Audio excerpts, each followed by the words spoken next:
Alright, hello, my wonderful students. This is part 3 of Foldable number 2. For this one, we're going to have our first division problem, which is amazingly awesome. And if you guys remember dividing by fractions, we're just, we take the second fraction and we take the reciprocal and we multiply. So this is actually going to be pretty easy to, very comparable to what we were doing. And we're going to do pretty much the same thing. But the first things first, we're going to factor everything. So that's what we really want to do. We want to factor everything. Alright, so in order to do that, we have to do our nice x factor here. And we have the first one we have to do two of them, right? So one for this one for this. And this one we could just factor out. We kind of got an idea how to do that already. So the first one is negative 6 on top, then negative 1. Once again, this is 3 and 2. And in order to make this negative 1, this has to be negative 3. Then we got the other one is 2 and 3.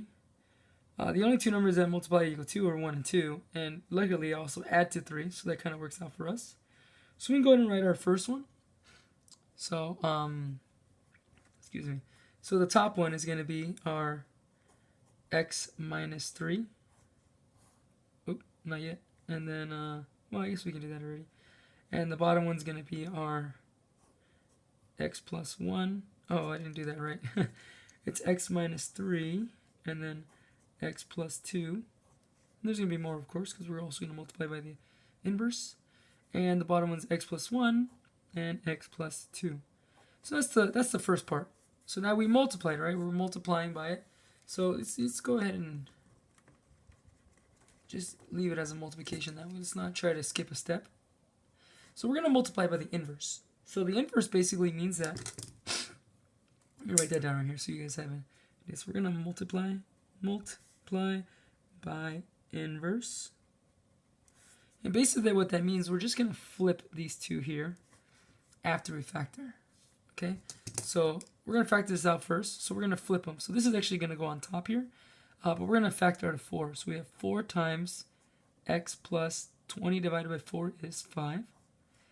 Divided by, and then x minus 3, which was on the top, now it's on the bottom. Because we taking the reciprocals, taking the inverse, same thing.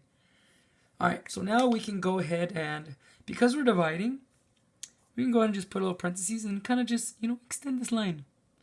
And it's all still kind of multiplying through, so it's all still good. So now we just got to find our common factors. So we have an x minus 3 here, and an x minus 3 here. And these can be divided out. And once again, we're just dividing out common factors. Let's get another color, and then we see we also have an x plus 2 here and an x plus 2 in the numerator. So we divide it from the numerator to denominator, and now we have our simplified form. We have what's left over on top is just 4 times x plus 5 over whatever's left over, which is just our x plus 1, and this is our simplified product.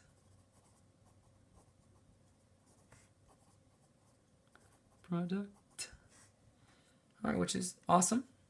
So now we got to find our excluded values. This is the tricky part, because the excluded values are usually from the original formula, which is this here. But we can't do that, because since we're flipping it, because we're dividing, and we're using the multiplication, we're actually going to use the denominators from here. So I'm going to say that one more time. Because we are dividing, and we have to take the inverse by taking the reciprocal, we are not going to use this one here for the domain or for the excluded values. We're going to use this here, because this is technically what we had when we multiply. Because remember, technically division doesn't work. It's just multiplying by the reciprocal, which is what we did here. So we're going to take this denominator that's here, which is our x plus 1, our x plus 2, and our x minus 3, and we're going to set this equal to 0. Okay, I'm going to write this out because I know this is going to be a little tricky for some of you. So once again, we are using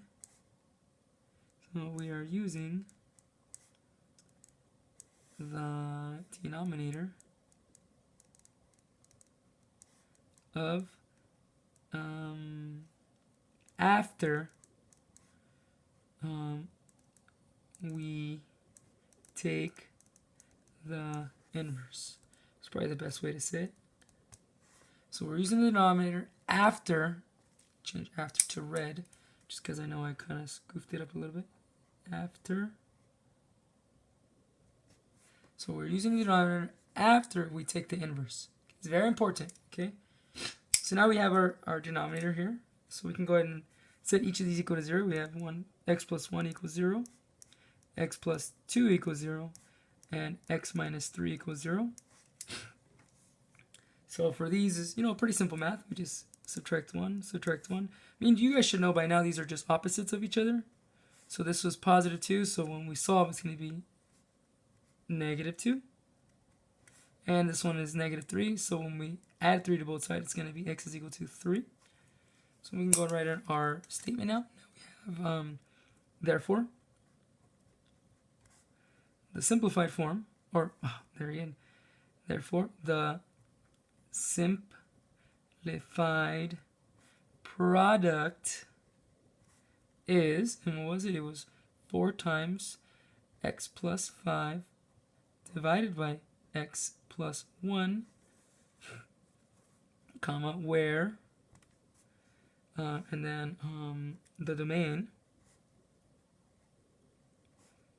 is all real numbers except x cannot equal negative 1, negative 2, and positive 3.